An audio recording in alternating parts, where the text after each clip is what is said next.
Sono Giorgio Soffiantini e faccio parte del Lions Club di Badia Polesine. Il Lions è un'associazione internazionale, la più grande associazione di volontariato al mondo, che annovera 1.400.000 iscritti e tutti gli anni si occupa di organizzare manifestazioni finalizzate a sensibilizzare l'opinione pubblica e i pazienti sull'importanza della gestione della malattia diabetica. Ne parliamo oggi col dottor Francesco Mollo, direttore del centro antidiabetico dell'USL 18 di Rovigo. Dottor Mollo, ci racconti se è vero che la malattia diabetica si può prevenire? Personalmente non ne avevo mai sentito parlare di prevenzione nella malattia diabetica. Grazie, dottor Soffiantini. In questi ultimi anni, mai come in questi ultimi anni, si sono proprio affinate tutte le ricerche che in qualche modo permettano di prevenire o di fare una diagnosi precoce del diabete. Questo proprio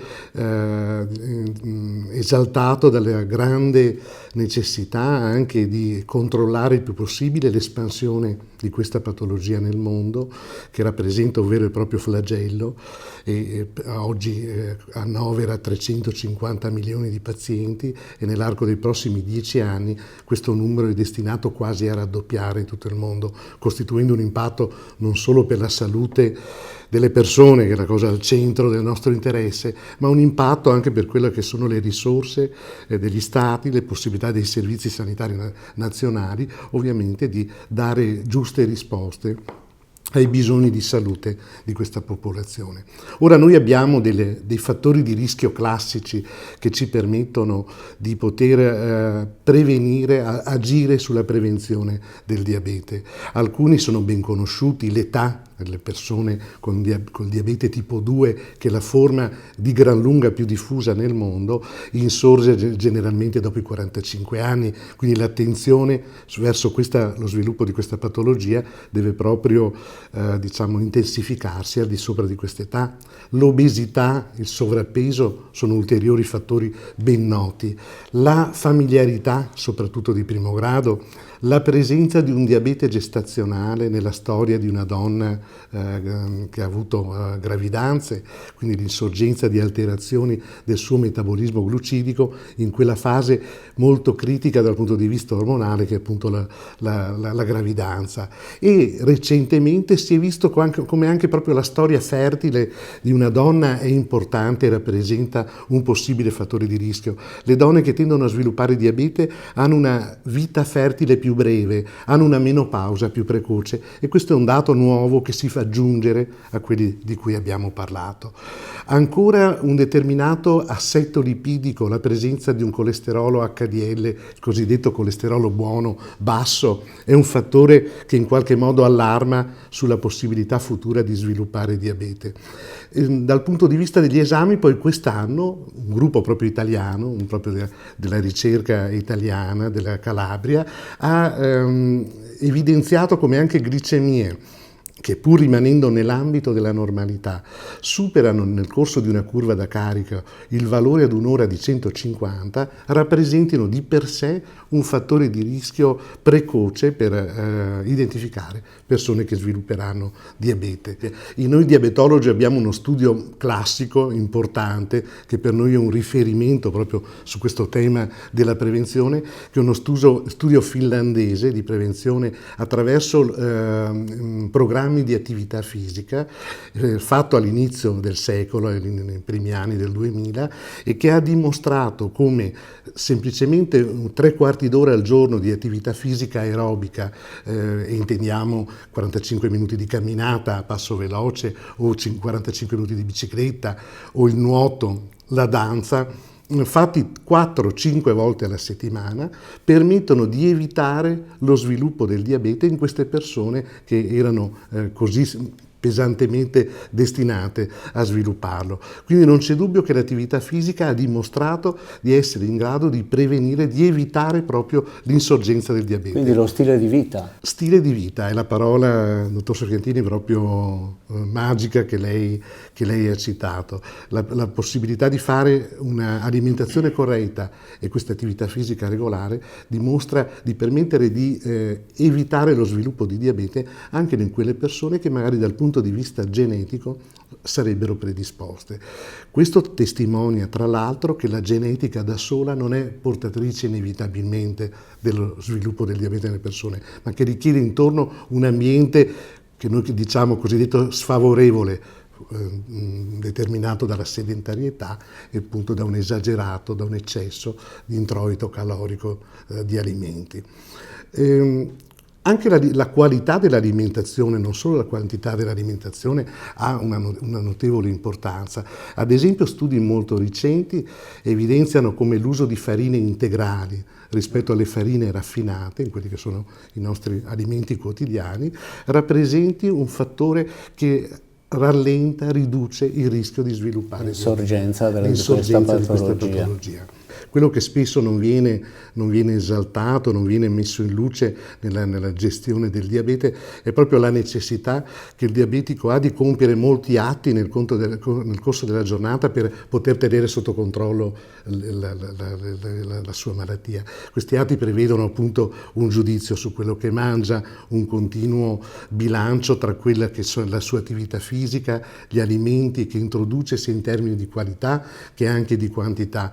Prevede la necessità di fare dei controlli glicemici, diciamo a volte anche quotidiani e comunque periodici, prevede il dover decidere se assumere determinati farmaci insieme al proprio medico o se cercare di evitarli, ha un impatto sulla vita quotidiana che indubbiamente è veramente importante. Quindi queste sono nozioni, diciamo, o indicazioni estremamente utili e importanti, che andrebbero, a mio avviso, addirittura date a scuola agli studenti.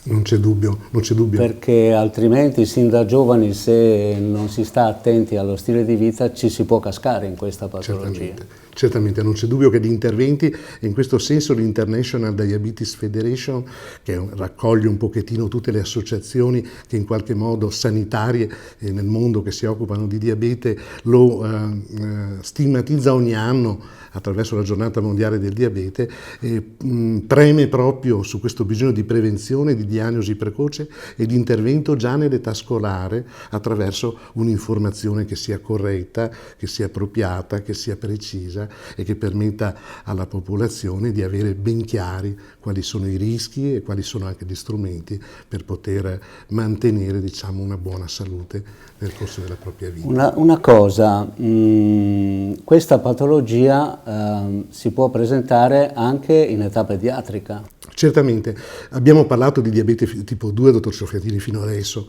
ma non esiste un'altra forma, il diabete tipo 1.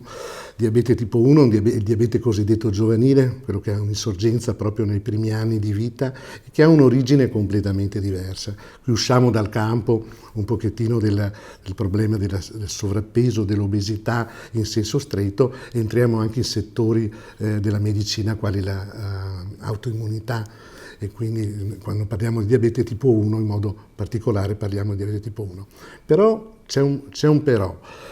Proprio perché l'obesità e il sovrappeso rappresentano un fattore di rischio per diabete importante, anche l'obesità infantile sta diventando un nuovo mezzo attraverso cui si può sviluppare il diabete in età più precoci di quelle in cui negli anni passati eravamo abituati. Cioè, in altre parole, il sovrappeso sta spostando quel limite di età di 45 anni di cui parlavamo all'inizio, e oggi a volte assistiamo non solo a forme di diabete tipo 1 autoimmuni che nulla hanno appunto a che vedere con lo stile di vita, ma anche forme di diabete cosiddetto dell'adulto tipo 2 che in realtà insorgono anche in età più giovanile proprio a causa del grande eccesso alimentare e dell'obesità che coinvolge anche i nostri ragazzi. Quello che è certo che una mamma deve prestare attenzione a certi segnali che può mandare il bambino. Certamente. Tipo la richiesta di bere a tanta sete, la richiesta di avere acqua continuamente, certo, e altri di urinare, il fatto molto. che magari adolescenti o bambini che non erano autonomi dal punto di vista della diuresi, dell'urinare, ricominciano a fare la pipì a letto, il fatto che perdano peso. L'occhio materno, che è un occhio straordinariamente sensibile, non perde di vista questi primi, e non deve perdere di vista questi primi segnali. E segnalare immediatamente al medico? Assolutamente sì. E anche qui un controllo della glicemia diventa semplice e prioritario. Ecco, il controllo della glicemia. Oggi ci sono a disposizione delle tecnologie che sono veramente sono molto affidabili e sono di una semplicità di utilizzo notevoli. Tra l'altro, come Lions Club di Badia Polesine, lo scorso anno siamo riusciti a regalare all'ambulatorio pediatrico di questa USL uno strumento per il dosaggio dell'emoglobina glicosilata per i bambini, e questo so che ha dato un vantaggio notevole ai bambini, perché non devono essere sottoposti al prelievo venoso, e alle famiglie, perché possono evitare di prendersi giornate intere per prenotare, per girare per ambulatori, ma vanno semplicemente in questo ambulatorio, gli viene fatta una digitopuntura al bambino, che poi più o meno c'è abituato, e in 5 minuti il problema è risolto. Questo so che è una tecnologia che ha avuto ed ha questi vantaggi, ma oggi in generale per il paziente diabetico controllarsi con le tecnologie che ci sono è diventato veramente un gioco da ragazzi. Per esempio qui abbiamo uno strumento, come tanti che ci sono nel mercato, che consente in pochi secondi di sapere il proprio tasso di glicemia. Se lei mi segue, mi faccio un controllo e mi indica come devo fare per controllarmi nella glicemia. D'accordo, l'aiuto. Bene, lei ha già preso in mano la striscia reattiva e questa potrebbe già inserirla nello strumento, che così si accenderà in automatico.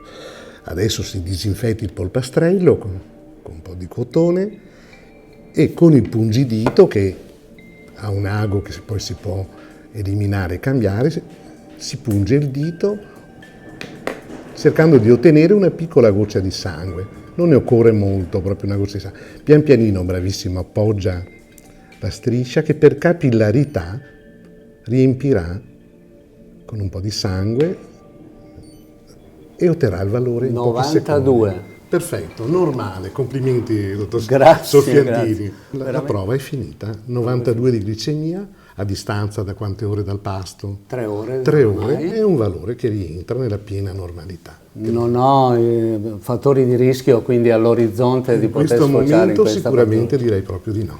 Bene, dottor Mollo, noi del Lions la ringraziamo per l'intervento anche quest'anno, che ha avuto l'obiettivo di fare formazione e informazione. Noi stiamo già pensando all'incontro del prossimo anno e quindi ci lasciamo con questo impegno di continuare a percorrere questa strada di informazione, perché se le persone vengono informate possono riuscire ad evitare anche questa patologia. Grazie dottore. Grazie a lei.